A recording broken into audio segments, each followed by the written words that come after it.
Bien, estimados amigos, acá seguimos con José, con Dana. Solo el hombre tiene derechos humanos, solo el hombre tiene derechos, primero porque el hombre es un fin y no un medio. La naturaleza no es un fin en sí misma, la naturaleza es un medio para el hombre, así como el animal. El animal es un medio para la subsistencia del ser humano, ¿verdad? Es por eso que no es una indignidad que el hombre coma carne, porque justamente el animal fue hecho para que el hombre pueda valerse de él y alimentarse, porque hay ciertas vitaminas que las tiene cierto sector de la naturaleza, ¿sí? Es decir, es cierto que si una persona no come carne, como en este caso Dana, que ella no come carne, puede tener nutrientes y no la veo con ningún problema de anemia ni nada, pero esa es una cuestión personal de ella, no es una cuestión ideológica. Es decir, no podemos hacer de una decisión personal algo ideológico y estigmatizar al que come carne diciéndole vos sos un inhumano porque no te da dolor, no te causa dolor el dolor de la vaquita, ¿no? Si bien es cierto que muchos procesos que nosotros vemos y por ahí uno ve los videos que ellos difunden y hay mucha crueldad, ¿no es cierto? Y de eso también nos podés hablar un poco, ¿no? Porque ese fue uno de los motivos. Bueno, sí, Entonces, yo dejé de comer carne, desde muy chiquita. Lo mío no fue, como bien decías recién, no es ideológico. Era porque veía a mi abuela, que era del campo, matar a los animalitos que uno se encariñaba, ¿no? Y después lo veía. Y a mí me causó un trauma, ¿no? Lo mío no es ideológico para nada. Pero como pescado, como todo lo otro, lácteos, huevos, todo tipo y no condenás y no al condeno, que come. obviamente, a nadie, digamos. Cada uno tiene el derecho de consumir lo que quiera y menos, digamos, porque no está dañando a nadie, ¿no? Pensaba hace rato cuando hablaba José, ¿no? De que solo las personas tenemos derecho, ¿no? Porque también tenemos obligaciones, ¿no? El animal no tiene ninguna obligación de ir a trabajar, y si, por ejemplo, daña a alguna persona u otro animal, no tiene una pena. No tiene culpa. Claro, como lo tenemos nosotros. Nosotros, digamos, sí tenemos esa responsabilidad, ¿sí? Ante algún delito o algo que cometamos, no el animal. O sea, el tigre mata a la hiena, mata a los otros animales y no tiene una pena, ¿no? Así que yo creo que como seres humanos tenemos el derecho a consumir y el bien uso, ¿no? de todo lo que nos brinda la naturaleza, ¿no? Eso es, ahí va la pregunta, José. Nosotros, al sostener que los animales y las plantas no tienen derechos, ¿estamos a favor de la violencia contra los animales, a favor de la explotación de la naturaleza? No, de ninguna manera. Nosotros lo que tenemos que buscar, ¿por qué? Porque la violencia genera un daño a la sociedad, cualquier tipo de violencia. Yo puedo tener mucho cariño, mucho afecto a los animales y ver que otra persona maltrata a los animales, lógicamente me genera un daño como persona. Por eso cuando hablamos de proteger a los animales, en forma indirecta también estamos protegiendo a otras personas que pueden sufrir al ver situaciones de violencia indiscriminada con respecto a algún animal en particular. Pero nosotros somos personas que necesariamente, como dice Dana, tenemos que comer todos los días, tenemos que trabajar, tenemos que tener energías y no está prohibido el consumo de carne, no está prohibido el consumo de pescado, no está prohibido el consumo de huevos o lo que fuera. Incluso, si nosotros diríamos que todos tienen derecho, los animales tienen derecho, por lo tanto no podemos matarnos, las plantas tienen derecho, por lo tanto no podemos matar y no podemos comer el tomate porque estamos mutilando una parte de la planta, entonces el ser humano directamente no podría comer absolutamente nada, ni animales, ni cereales, ni legumbres, ni nada. Entonces, la propia naturaleza del ser humano y la necesidad del ser humano lleva a tratar de utilizar la naturaleza en el buen sentido de la palabra para poder sobrevivir, para poder subsistir. Y en esa subsistencia sí tenemos que ser responsables para la propia humanidad, para las generaciones futuras y para el cuidado del medio ambiente. Yo creo que ahí llegamos a un punto importante, porque es porque el hombre tiene dignidad que solamente se justifica matar a un animal para sustentar la supervivencia del hombre. Y es por eso que es delito el maltrato animal que no tiene por fin la subsistencia del hombre. Exacto. ¿No es cierto? Es decir, cuando se maltrata al animal por deporte, que nosotros estamos en contra de esos deportes que tienen por, ¿no es cierto?, como escenario la muerte de un animal, digamos. Entonces, en ese sentido, sí, nosotros decimos, claro, porque el hombre tiene dignidad, es que ciertos actos que se desarrollan en el seno de una comunidad siembran valores. Y el valor que se está sembrando cuando se daña a un animal injustificadamente, se está afectando la conciencia moral del ser humano, porque se está sembrando el principio de la violencia. Y es por preservar el principio de la paz y de la seguridad y de la armonía que el daño injustificado a los animales debe ser condenado por la ley. Me parece que ahí estamos ya entendiendo un poco la cuestión. Porque que de hecho está, digamos, penado hoy por hoy como una contravención, pero el maltrato animal es sancionado por el Código de Contravenciones, por lo menos acá en Salta. En vistas del hombre, ¿no es cierto? Siempre en vistas del hombre. Es como que el hombre es, en términos filosóficos, el analogado principal en el tema del derecho, ¿no? Siempre, el derecho se dice de muchas maneras, pero siempre en relación con el hombre. Totalmente. Lo que reprime la sociedad es la utilización de la violencia, ¿sí? Es lo que, la conducta que digamos, la sociedad busca tratar de minimizar al máximo. Todo lo que sea violencia tiene que ser sancionado, tiene que ser penado. Si nosotros hablamos de un robo, estamos hablando de violencia. Si hablamos de una muerte, estamos hablando de violencia. Y si hablamos de lesiones, hablamos de violencia. Y si hablamos lógicamente de un maltrato hacia un animal, también estamos hablando de una violencia. Entonces lo que se reprime es esa conducta, que es una conducta disvaliosa para la sociedad. Y con respecto a ciertas causales que legitiman la violencia, ¿no? O sea, hay ciertos momentos, ciertas circunstancias en las que, si bien no se vuelve justa la violencia, se vuelve legítima. Por ejemplo, la violencia en defensa propia, la legítima defensa propia. En el caso de defender la vida de un inocente, que solamente matando al agresor se puede defender al inocente, ¿no es cierto? Qué sé yo, ustedes pueden imaginar escenarios, ¿no? Sí, totalmente. O por ejemplo, el estado de necesidad, que se llama.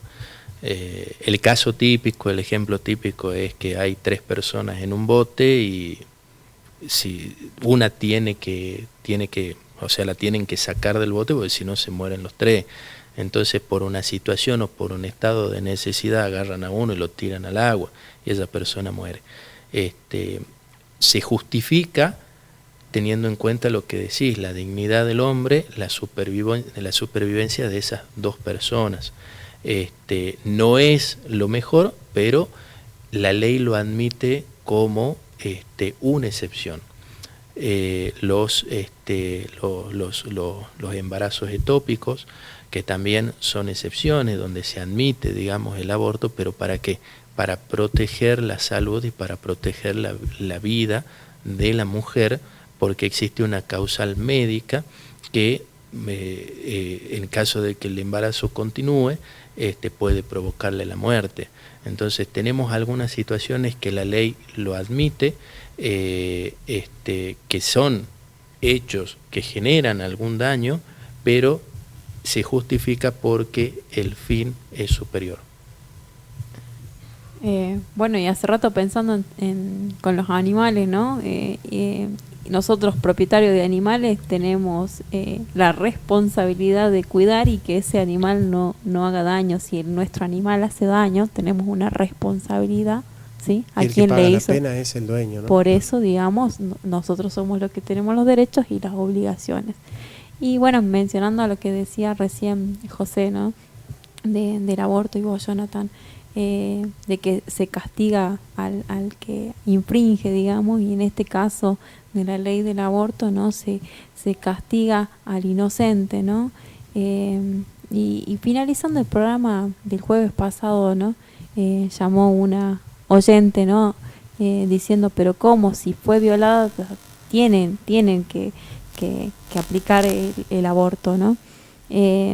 Sí, bueno, la ley lo contempla, ¿no? Ya hace mucho, pero si tenemos que matar a todos los hijos del vientre porque el padre es un adicto, es mala persona, porque es violador, digamos, tenemos que matar a todos los niños por culpa del padre, y eso es muy injusto, ¿no? Y también, digamos, en esta ley del aborto que supuestamente contempla, ¿no? La objeción de conciencia, ¿no? Que también es una persona, digamos, que está exenta, fuera de esa problemática, la obligan a que realice abortos, ¿no? Institucionalmente sí, y bueno, y ahora con lo que hablaba Mangioni, que son 3 los médicos que no son objetores de conciencia, ¿no? Y los demás también, y que vos, si sos camillero, si sos enfermero, no estás directamente relacionado con la intervención directa del aborto, no podés objetar, ¿no? Y bueno, a ver, el doctor Ortín, ¿qué nos puede decir de esta ley, ¿no? Que no están queriendo cumplirla? Sí, a ver, el tema de las leyes, el hecho de que se dicte una ley no significa que sea lo moral o lo éticamente correcto. Desde mi punto de vista, que es personal, creo que la ley del aborto tenía una finalidad más política que brindar una solución, y que en vez de brindar una solución en realidad genera mayores problemas, porque nosotros la salud, en Argentina la salud pública realmente está muy debilitada, y le incorporamos un ingrediente más que la va a debilitar aún más, y que va a provocar que muchas personas que necesiten otro tipo de asistencia no la puedan recibir, porque los médicos tienen que realizar otro tipo de procedimientos donde hay sanciones, donde hay situaciones bastante delicadas, que tal vez dicen, no, yo prefiero hacer esto para no tener problemas, y la persona que tiene cáncer la dejemos a un lado, que espere un poco más. Que de hecho me ha tocado ver muchas situaciones donde hay personas que esperan operaciones hace mucho tiempo y que no tienen respuesta. Los amparos en contra de la salud en ese sentido son más que comunes, y lo vemos prácticamente a diario. Ahora, con respecto a la objeción de conciencia, es un derecho constitucional que nosotros tenemos que respetarlo, no como un derecho absoluto, pero el ser humano, uno de los principales derechos que tiene después de la vida es el derecho a la libertad. Y en la libertad está la libertad de elegir, la libertad de pensar, la libertad de hacer, siempre y cuando, lógicamente, no dañemos a otra persona. Pero esa libertad, si yo tengo una convicción íntima de que debo proteger a las dos vidas, y entiendo, en el caso de los médicos, que he realizado un juramento para proteger a la vida, bueno, soy objetor de conciencia en ese sentido, que mi moral no permite hacer ese tipo de actos, y que nadie me puede obligar a hacerlo, porque el hombre es libre. Entonces, la libertad responsable siempre se tiene que cuidar, siempre se tiene que proteger. Y con respecto a la ley, el tiempo va a decir si realmente ha sido una buena ley o en realidad ha sido una cuestión más política que otra situación. Bueno, en el caso de la objeción de conciencia, es importante plantear un escenario político a futuro, ¿no? Una perspectiva, porque cuando el médico se dispone a acceder a cumplir con este derecho del aborto, está accediendo a, en una plataforma, la violación sistemática de los derechos humanos, ¿no es cierto? Porque nosotros tenemos dos principios en el derecho: el principio de lógica normativa y el principio de jerarquía normativa. El principio de lógica normativa dice que no pueden ser válidas dos normativas contradictorias sobre la misma conducta. Y el principio de jerarquía normativa dice que, dada una incoherencia, una incompatibilidad de normativas, siempre se debe seguir a la normativa superior. En este caso, nosotros tenemos garantizado el derecho a la vida en la Constitución Nacional, que incorpora tratados internacionales. Con lo cual, de fondo, la práctica del aborto es ilegal. De fondo, aunque no quede derogada tácitamente la ley, el código que plantea el derecho a abortar, entre paréntesis derecho, se está atentando en contra de un derecho humano de primera generación, un derecho fundamental, un derecho fontal, un derecho constitucional. Con lo cual, porque esto es así en política, hoy estamos acá, mañana estamos allá, podría llegar a haber juicio político para aquellos médicos que, conociendo lo que dice la Constitución Nacional Argentina, sabiendo que la Constitución resguarda el derecho a la vida desde la concepción, y sabiendo que lo que manda siempre en toda ordenación jurídica es la Carta Magna, sin embargo él acceda, aún entendiendo todo esto, a practicar el aborto, legalmente es posible hacerle juicio político a una persona que accede a abortar violando un derecho humano de primera generación. Bueno, el Código Penal establece cuáles son las normas que son jurídicamente reprochables. De hecho, existen muchos delitos que no están contemplados en el Código Penal, como por ejemplo los delitos informáticos, que es una deuda que tiene el Estado hace muchísimo tiempo, y que existen, y muchas veces hace las denuncias y esas denuncias se terminan archivando. Así como hay muchos delitos que no son contemplados en el Código Penal, todas las excepciones que sí son contempladas en ese tiempo determinado, es como una autorización del Estado a realizar ese tipo de conductas. Y por una cuestión de seguridad jurídica, posteriormente no se puede reprochar o no se puede sancionar. ¿Qué significa esto? Es la irretroactividad de la ley. Es para dar seguridad jurídica. Si yo digo, a partir del mes que viene, todas las personas que fuman van a estar sancionadas, van a tener una sanción de 3 años de cárcel, yo te aviso con anterioridad de que el fumar de acá a 3 meses va a ser, o un mes va a ser un delito. Ahora, si yo digo, todas las personas que fumaron el año pasado van a ser condenados a 3 años, van a salir todos los fumadores y van a decir, pero ¿por qué me condenas por algo que en aquel momento estaba permitido y era un derecho?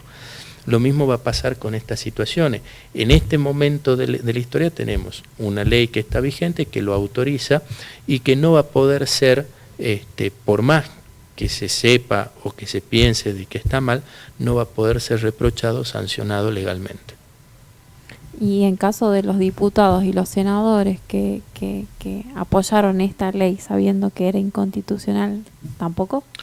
Bueno, eso es uno de los temas, un tema bastante delicado que seguramente en algún momento se va a tratar, porque nosotros pertenecemos a un sistema o pertenecemos a distintos órganos internacionales, ¿sí?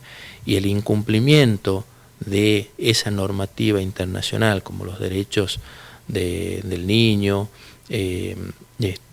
o la Convención de los Derechos Humanos, puede acarrear responsabilidad internacional del Estado argentino. Eso es una situación que se va a valorar y se va a plantear en algún momento, si la Argentina ha incumplido con esos tratados internacionales, y si ha incumplido va a incurrir en responsabilidad internacional. Pero en este caso caerían muchos países muy poderosos. O no todos los países han incorporado, claro, no todos los países han incorporado esos tratados. Claro, no todos los que países resguardan los derechos humanos. Exactamente. Y en el caso de la Argentina, cuando nosotros ratificamos la Convención Interamericana de Derechos del Hombre, manifestamos de que estamos en contra del aborto porque consideramos que la persona humana nace desde la concepción. Entonces estaríamos incumpliendo una normativa internacional. Entiendo que es un planteo que se va a realizar o que se va a tratar en un futuro. ¿Y la condena en este caso recaería sobre los legisladores o sobre el Estado? Y recaería sobre el Estado. Es lo que... A ver, lo que comentaste al comienzo del programa, muchas veces nosotros tenemos políticos que no tienen un conocimiento suficiente sobre la ley, sobre el ordenamiento jurídico, sobre la pirámide, no lo tenemos. Entonces muchas veces se vota sin tener conocimiento, y acá la ley se aprueba por una ley de mayoría y minoría. O sea, en cuanto al procedimiento, está bien realizada, está bien promulgada la ley, lo que no significa que en el futuro esta ley pueda ser derogada. Mira, nos acaba de llegar una información muy interesante, porque de hecho nos permite a nosotros tratarlo al tema, ¿no? Publica en Facebook una comunidad, asociación proteccionista de animales, que se llama APAN, Salta, Asociación Proteccionista de Animales de Salta, y dice: lamentable programa filosófico en Canal 7 de Salta los jueves a las 20 horas por aire, donde niegan que los animales tengan derechos. Hay que volver a aclarar, porque es así, uno tiene que... Heidegger dice: lo que se repite se piensa dos veces, dice Heidegger, ¿no? Entonces vamos a repetir. Probablemente acá en esta sociedad APAM se coman asados, ¿sí? Yo no creo que sean todos veganos, ¿verdad? No, en APAM, ¿verdad? Seguro que sí. Ahí está, miren, ahí está, ¿no? APAN, Asociación Proteccionista de Animales de Salta, ¿no es cierto? Bien, ahí está. Entonces vamos a explicarle a esta gente qué es el derecho, ¿no es cierto?, para que ellos entiendan un poco qué estamos diciendo y qué no estamos diciendo, ¿no? Porque uno tiene que decir dos cosas: qué es lo que está diciendo y qué es lo que no está diciendo. Nosotros dijimos dos cosas. Dijimos: solamente el hombre tiene derechos porque es el hombre el único capaz de contraer obligaciones. Es decir, el derecho y la obligación son, digamos, las dos dinámicas de la justicia. ¿Por qué? Porque solamente se tiene derecho frente a otro. Así es. Como vos decías, en la isla yo no tengo a nadie enfrente, entonces yo tengo derecho a vivir, pero ¿frente a quién? ¿Qué le voy a decir a la palmera? No me mates, tengo derecho a vivir. ¿Y qué si la palmera cae un coco, me cae en la cabeza y me mata? ¿Qué? ¿Está violando mis derechos la palmera? Entonces, es el hombre el que tiene derecho. Ahora, ¿esto qué significa? ¿Que nosotros estamos legitimando la violencia en contra de los animales? Hemos dicho que no. Hemos dicho, estamos en contra de la violencia de los animales. Yo lo digo despacito porque capaz que hay que decir despacio para que se entienda, ¿no? Estamos en contra de la violencia de los animales, pero no porque los animales tengan derechos. No hace falta mentir, ni engañar, ni distorsionar la idea de derecho para defender un animalito.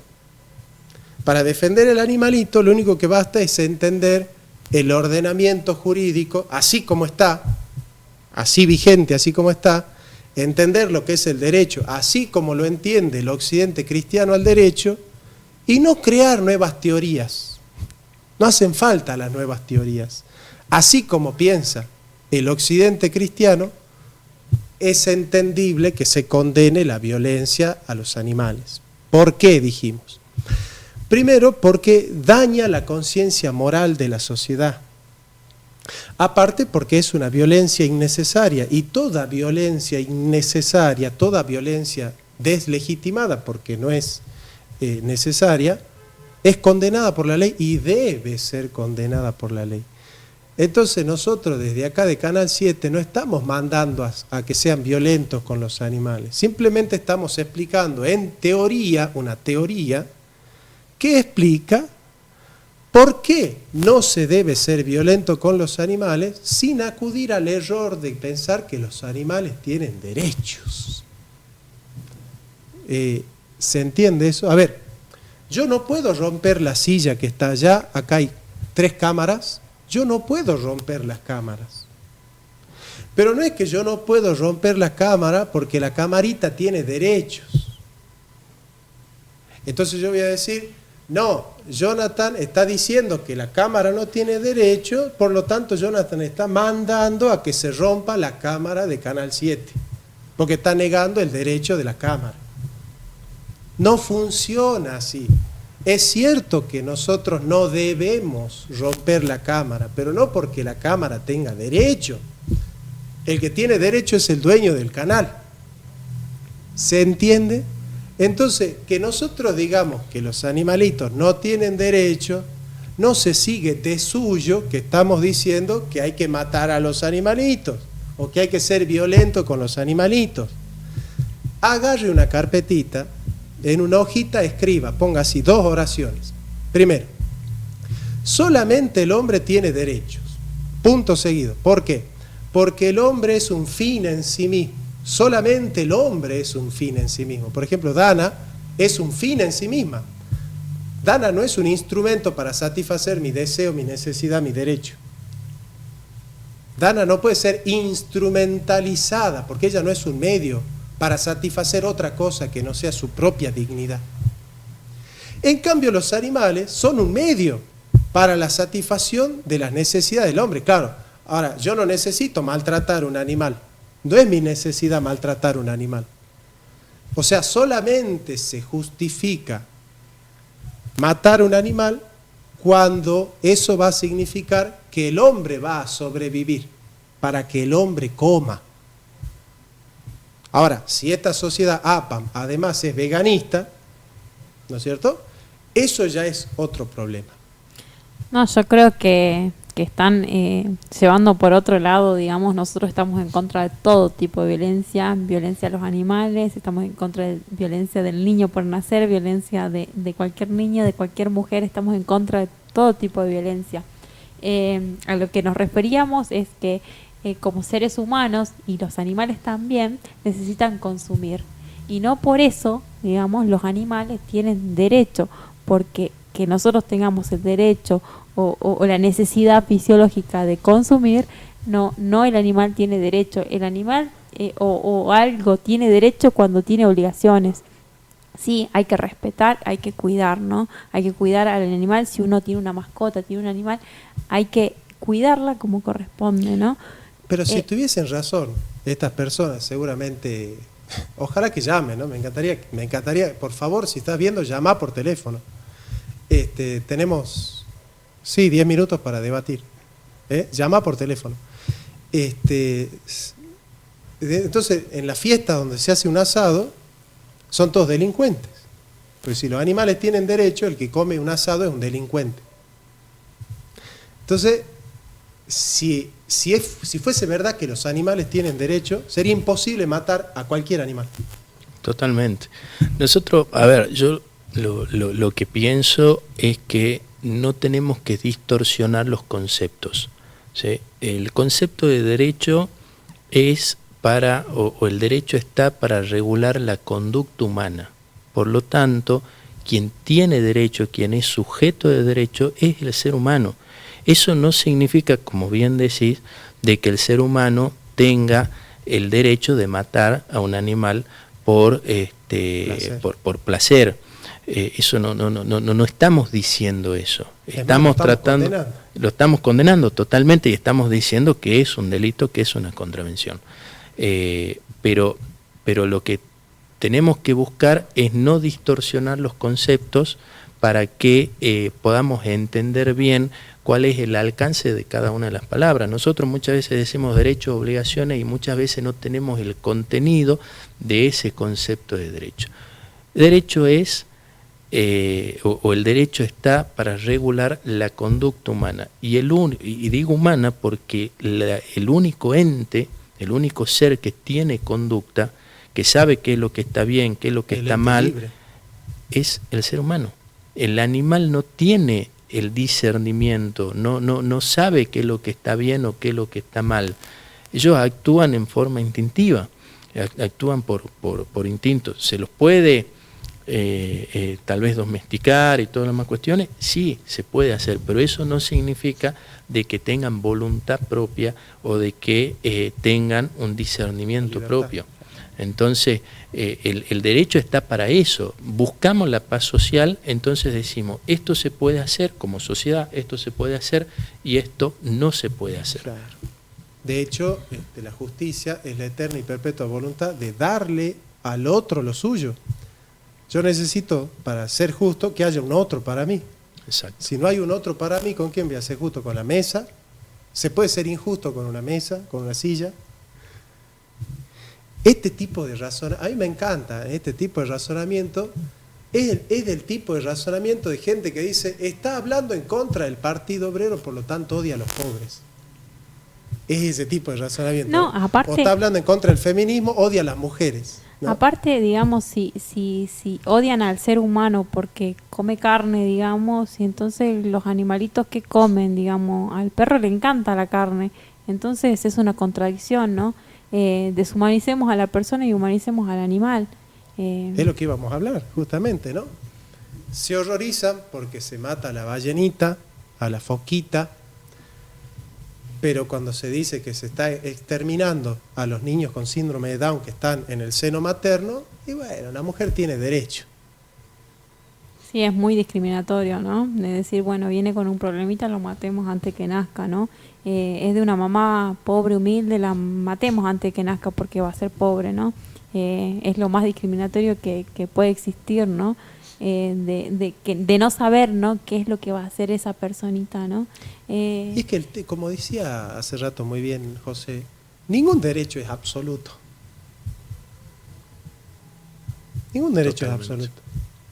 Por eso, el derecho siempre está a disposición de un contexto, para que en el contexto se resuelva mediante una jerarquía de derechos qué derecho es el que prima sobre el otro cuando hay un conflicto. Así es, sí, totalmente, ni siquiera el derecho más fundamental, que es el derecho a la vida, absoluto, excepto excepciones como por ejemplo la legítima defensa. La legítima defensa, una persona mata a la otra persona, por lo tanto, hablaríamos de que se comete un delito y se comete un homicidio. Lo que pasa es que en esa situación, en esa causal, existe una excepción. No es que no cometiste un delito, sino que hay una excepción que evita la punibilidad, exactamente. Es un delito no punible, digamos. Totalmente, pero no deja de ser un delito. Se justifica porque en este caso existió una agresión y por eso no se condena. Porque la vida no deja de ser un derecho. Totalmente. O sea, el delincuente no dejó de tener derecho a la vida. Por eso es que matar al delincuente es un delito. Sigue siendo un delito. Sigue siendo un delito. No es punible, pero sigue siendo un delito. O sea, el problema es que nosotros estamos haciendo un programa para un razonamiento un poco más complejo. ¿Se entiende? O sea, es un razonamiento un poquito más complejo. Usted tiene que esforzarse un poquito más. La señora que ha publicado ahí en APAN, ¿no es cierto?, tiene que esforzarse un poquito más para entender lo que estamos diciendo, ¿sí? Porque ese razonamiento cuadriculado es más o menos así. En Canal 7 están hablando mal del marxismo. Y el marxismo protege a los pobres. Y como el marxismo protege a los pobres y en Canal 7 hablan más del marxismo, entonces en Canal 7 odian a los pobres. Porque la única manera de amar a los pobres es ser marxista. ¿Se entiende cómo es el razonamiento? ese razonamiento no sirve, porque este es un programa de filosofía. No, y una alerta, ¿no? Para todas las familias y más que en las redes sociales todo este veganismo, ¿no? Que está atacando a los adolescentes y más que nada a las mujeres para que no consuman carne, ¿no? Porque le muestran el video de el animal que están matando. Así que una alerta para las familias, ¿no? Y las madres por ahí que sus hijas no quieren comer carne porque vieron estos videos, ¿no? Que quieren ideologizarlas, ¿no? Y decir no consuman animales, pero bueno, los animales también consumen animales y creo que hay una cadena alimentaria, ¿no? Natural. Ay, es que esto, ¿a dónde lleva todo esto? Si yo digo que el lenguaje que yo hablo es inclusivo, quiere decir que el lenguaje que habla vos es excluyente. Y si vos usás un lenguaje excluyente, en algún momento yo tengo derecho a prohibirte que hables así, porque me estás excluyendo y excluir es malo. Entonces uno por ahí puede ver que estos son juegos de niños, son juegos de adolescentes, ¿no? El veganismo, entonces, son juegos de adolescentes, ¿no? Está bien, uno se entretiene, el lenguaje inclusivo, uno se ríe, pero hay que tener cuidado porque todas esas cosas sientan principios y precedentes. Y si yo digo que vos estás hablando con un lenguaje excluyente y que la única forma de hablar bien es tener lenguaje inclusivo, por lo tanto vos cuando hablas sos malo y yo cuando hablo soy bueno, bueno, de acá a prohibirte que hables así nos falta mucho. Exacto. Cuando yo estoy diciendo que los animales tienen derechos, de acá a sacar una ley que prohíba comer carne no falta mucho. ¿Por qué? Porque en la carnicería se está cometiendo un delito. Si los animales tienen derecho, las carnicerías tienen que cerrarse. Así que yo le sugiero a la señora que está ahí en APAM publicando, le tiene que hacer una denuncia a las carnicerías, ¿no es cierto? Porque las carnicerías, el carnicero es un delincuente. ¿Por qué? Porque si el animal tiene derecho, entonces en la carnicería se está vendiendo la carne de un animal muerto. O sea que está trabajando en una violación sistemática a los derechos. Entonces nosotros no estamos legitimando la violencia del animal. Lo que estamos diciendo es, hay que pensar un poquito para entender cómo funcionan las cosas. ¿Se entiende? Eso es lo que estamos queriendo hacer nosotros. Queremos combatir la violencia del animal enseñando la razón por la cual no se debe ser violento con el animal y en qué circunstancia la violencia contra el animal es un delito. ¿Se entiende? O sea, estamos dándole herramientas a usted para que cuando defienda a los animales, lo haga desde una teoría sensata, razonable y científica. Y no desde una ideología barata que cuando usted debata con una persona que ha terminado tercer grado, la va a rebatir fácilmente. Totalmente. Perdón, yo soy así. Hay otro concepto, ¿no? Cuando hablamos de violencia, otro concepto que también forma parte de la violencia y que es la intolerancia. Cuando una persona es intolerante, cuando no admite que exista un pensamiento distinto al propio, también ejercemos violencia y buscamos censurar. Porque en definitiva, todas las personas tenemos la libertad de opinión y cada uno vamos construyendo nuestros conceptos. Lo nuestro, o por lo menos el mío, es que el animal no es un sujeto de derecho. No estoy diciendo de que maltratemos al animal, sino que no es un sujeto de derecho porque el derecho regula la conducta. Eso en última instancia puede ser un pensamiento, una opinión mía. Ahora, cuando viene la intolerancia, que es una forma de violencia, y viene la censura por el que piensa distinto o el que no dice lo que yo quiero escuchar, también estamos ejerciendo o también estamos vulnerando el derecho a la libertad de expresión, de pensamiento que tienen todos los seres humanos. Entonces también es importante esto, ¿no? Lo que decía al comienzo, los debates son buenos. Tal vez que haya llamado a la señora, nos haya dado su punto de vista y nosotros el nuestro nos puede generar a la creación de una nueva idea que sea superadora. y que la famosa tesis, antítesis, síntesis, que nos pueda servir incluso a todos, incluso a nosotros mismos. Pero esto de ser intolerante, por decir yo no acepto lo que vos pensás está mal y no tengo que hablar con vos, tampoco nos sirve como sociedad. Claro, no, o sea, acá el problema es cuando pone lamentable programa, ¿no? Lamentable programa, ¿bajo qué marco, digamos, ¿no?